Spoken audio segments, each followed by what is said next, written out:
from the get-go, Truman had a challenging presidency.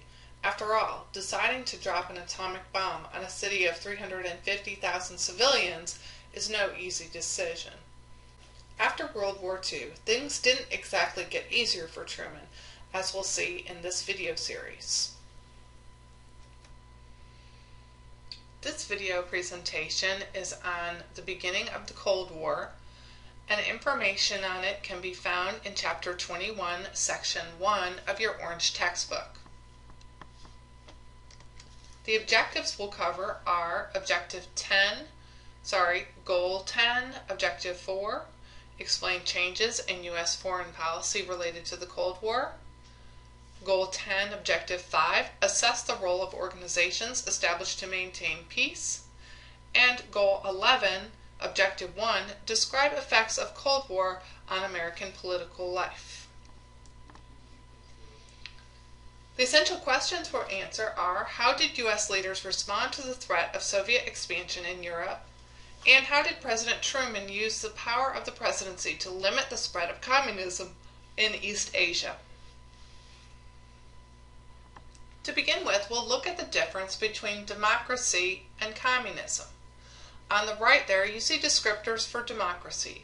They are typically capitalist countries that allow for private profit. So businesses are owned by individuals or groups of individuals. In democracies, there's also the belief in free elections. In addition, the belief in economic and religious freedom, and respect for differences of others, In communist states, these countries are ruled by a dictatorship or a totalitarian. Government decides for you in economic, political, and military decisions. Opposition to the government may mean that you face prison or even death. As we know from the Yalta Conference and the Potsdam Conference, Stalin never wanted free elections in Europe. Instead, he wanted them to be under his thumb, under communist rule, and they became what's called satellite states of the USSR. The refusal of Stalin to allow free elections caused the United States to believe that he still wanted world domination. And this led to a 40-year-long struggle between the United States and the USSR. No official war was ever fought between the two countries.